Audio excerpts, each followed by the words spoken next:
How are you using AI in your business? If you're like most people I talk to, they're overwhelmed with all the options with AI. We are supposed to use ChatGPT, and now we're supposed to use Claude, and now we have Cowork, and everything updates about every week. If you want to take a breath, you're fine. In this video, I'm going to walk you through the 3 platforms I'm using right now and how you can start using them to make your content better. My name is Michelle Gifford. I'm a brand and marketing strategist. I help you grow a personality-led brand online. The big differentiator between you and AI is you're a real person. You're a human. You can connect with real people, and that is going to be so much more valuable as AI becomes more inclusive in our world. I want you to start using it now so that you can build your brand faster, because we have this window of time when growing is going to be a little bit easier. People can tell the difference between AI and human, and that gap is going to shorten over the next couple years. Let's break down all 3. ChatGPT is like that friend that you Marco Polo or you send voice notes, and it totally gets your voice, it understands you, and it's really good at brainstorming things. I use chat for a lot of content creation because the voice message feature is so much better than Claude. If you have been using ChatGPT and you're like, ooh, it's sounding too generic, or it's not giving you up-to-date strategic advice, then you might need my custom GPT, because it has been trained on my frameworks and teachings. And so the advice that it gives you is very strategic because I trained it. Okay, so I'm going to leave a link to that below. It plugs and plays right into your ChatGPT and will make your content creation so much better. Then we have Claude. Now, Claude is your friend who likes to analyze every word, every conversation, and gives you really great advice. So with Claude, you can feed it large documents. It's really good at going through documents and analyzing things quickly. It also is good at long form content. It's also really good at analyzing data. So you can give it spreadsheets and it can break down exactly what's going on and give you good feedback. And then you have Claude Cowork. Claude Cowork is completely different. This is your friend who is an expert at everything and will do the work for you. So it's a workhorse, right? So you can train it to do certain tasks and it'll just do them. I'm going to show you how to use Cowork to analyze your Instagram content and then analyze your competitors. And the thing with Cowork is, to use it, it has to be on your desktop. You can't just access it from the web. And you do have to pay some, but as a business owner, this is totally worth it.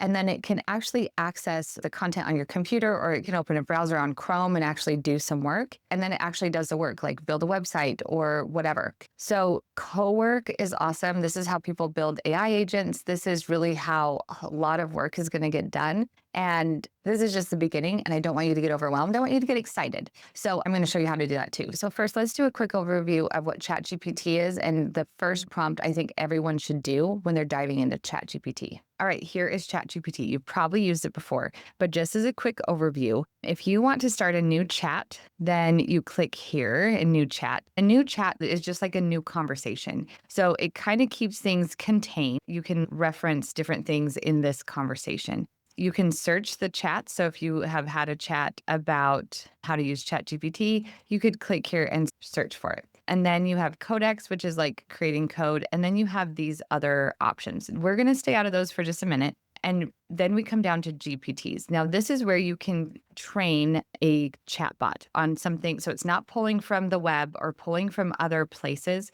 but it's just pulling from information you train it on. So this is really helpful if you have like a brand guide or if you have specific training that you use. I created a Michelle AI, and it is trained on my frameworks, what I teach in my courses and what I teach online, and also up-to-date strategies for Instagram. I highly recommend getting this. You can get the link below. You go to explore, you can create, and then from here, you can put in knowledge base. So if you have a podcast and you want to get all of your information, you want a GPT to be able to answer questions from FAQs, from anything that's gone on in your podcast. You could get the transcripts, upload the files right here, and it would be able to pull from only those files. So this is a really powerful thing because it can hold a lot of information and then also contain that information. So that's all it's drawing from. So if you had this custom GPT with all your podcast downloads, then you could ask it questions like, which episode did I talk about this? Or if I were doing my top 5 episodes on social media, what would those be? Anyway, so you could just do a lot of things with this. You can also do this for internal systems. So like if you have SOPs for something, just different operation things that you want to keep like in these contained GPTs, this is a really great way to do it. And you just name it, you can put a short description, you add your instructions, and really it comes down to the knowledge base that makes it really powerful. I did that with my Michelle AI, and it's been really awesome for people. Okay, then you have down here projects. So a new project is where you can have you like maybe you're researching for YouTube and you want to keep all of your YouTube projects conversations in one place. So I could do YouTube, and then as I opened it, then I can start a new chat, and it keeps all of these chats organized so that like if I ever want to go and like I can always come back to this, and this can be all about YouTube, and I have chats, I can also add my sources here. And then it has recent chats down here. So if you ever wanted to look and see like a past chat history or go back to a chat, you could do that. When you start a chat, again, it's like a conversation. So if I have a chat about media, this one is about media kits for influencers, I can go back to that chat and start asking it questions, and it'll reference the information in that conversation. So if I were just starting out, I would use this prompt, and I will leave a link to how you can get this prompt below. One of the biggest problems people have with ChatGPT is that they never train it, and so it never sounds like them.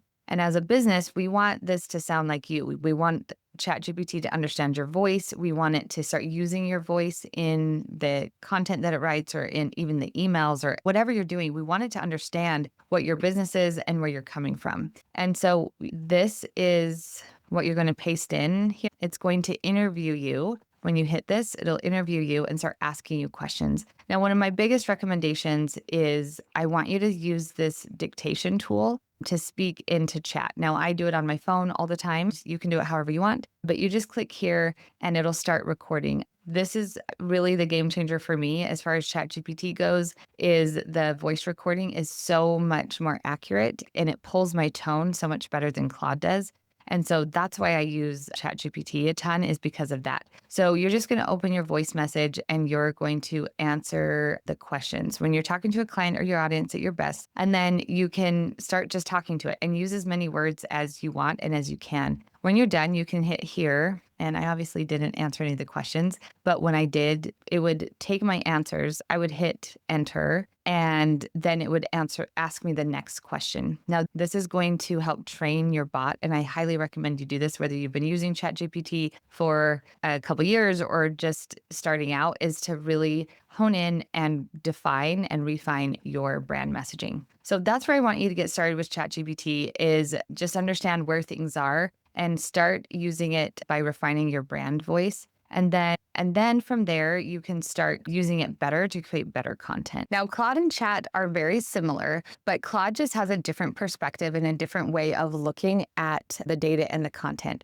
So we're going to flip the screen again, and I'm going to walk you through how to do Claude, and then how to take one piece of content and put it in Claude and have it create 10 or more pieces of content. Let's do it. All right, this is what Claude looks like. And this, honestly, Claude and Chat are a lot alike as if you're using them. So you have a new chat, you can search, you can also customize by connecting different apps. You can do the same thing in ChatGPT. You can go to all of your chats, you can start new projects, artifacts, anyway, things like that. But when we're using Claude, I want you to do a similar prompt to get your brand voice and things in Claude. But what I found is like when I'm doing my voice mode, it just is a lot clunkier than when I use, see, it's just not using the same words. It's different. It's different than ChatGPT. I like the voice message feature on Chat a lot better because I don't feel like it really always gets my tone or like what I'm doing here. But in most of the things that I'm doing here on Claude, I'm doing more analytical work over here because it is better over here. So one of the things I would do is, yes, get your brand voice and message guide in there. But what I want to do is analyze something. So I'm going to add files from my computer. I have uploaded 3 forms. These are forms of questions that have been submitted to me for my coaching group. And I have a lot of these forms. So instead of me going through and pulling out all of the data, because these have questions in them, and these are my target audience who are asking these questions, it's really good for me to have Claude analyze them look at the questions, and then it can give me some ideas for some content that I could create. So that's what I'm going to put in here. One of the big differences between Claude and ChatGPT is the businesses that own them. A lot of people are liking Claude better because the company that owns it is Anthropic. Their business is built on AI safety. With ChatGPT, its overarching business is OpenAI, and they are much more liberal in their approach to AI.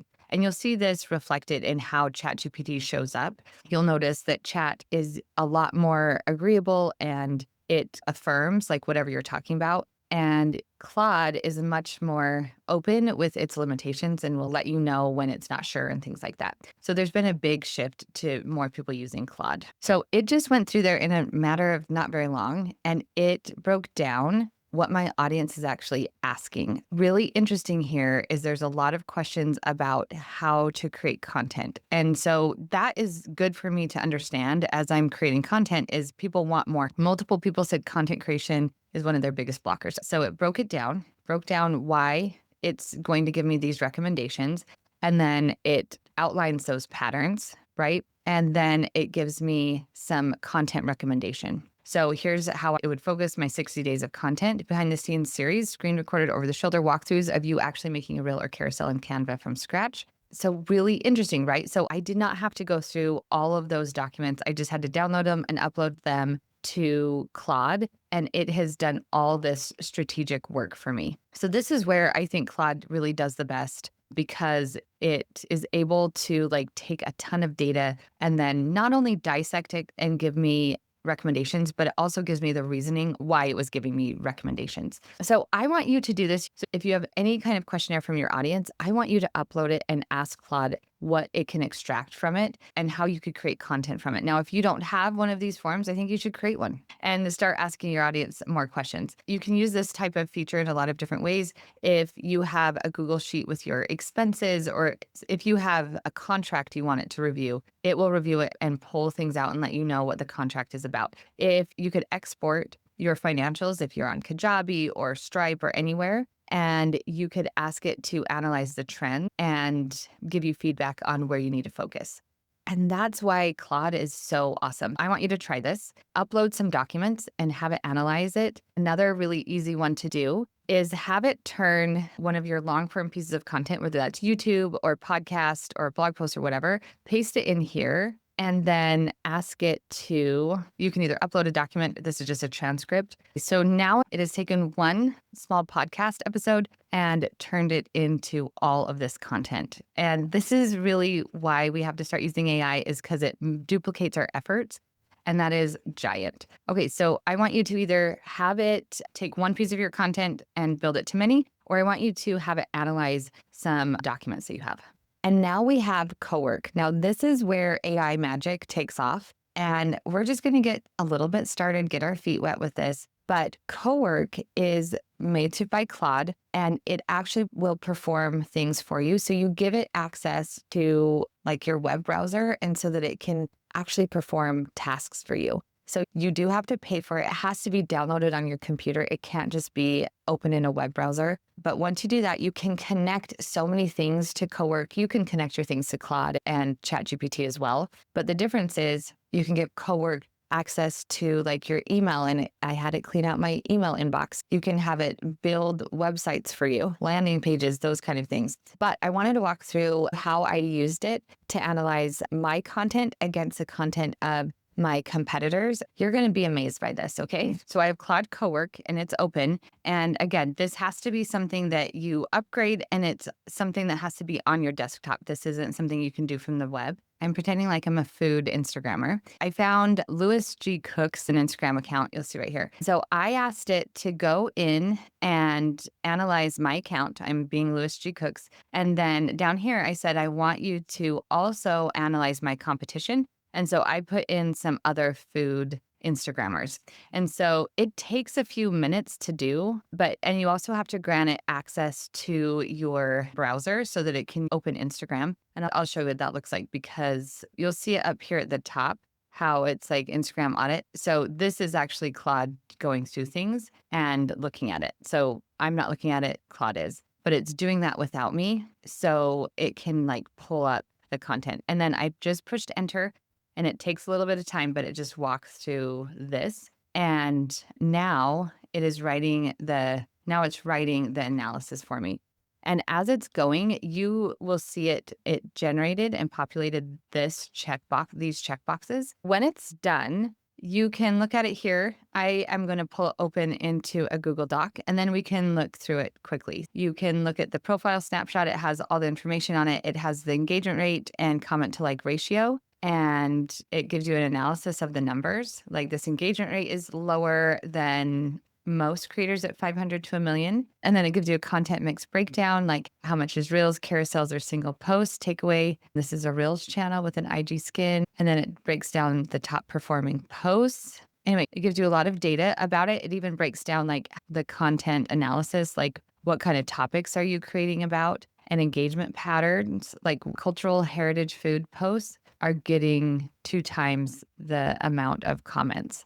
And so, we might need to create more of that. So it will do this for you and you can go break it down. And then we have the competitor analysis. Okay, so it is gone and broken down based on competitor. And then it'll go through each competitor and say why their reel works and what patterns to note. And then what can I borrow? And I really like this because I don't want to copy anyone, but I do want to look at my content and say, what am I doing? And then what are other accounts that are having success doing that I can implement, right? I don't want to copy.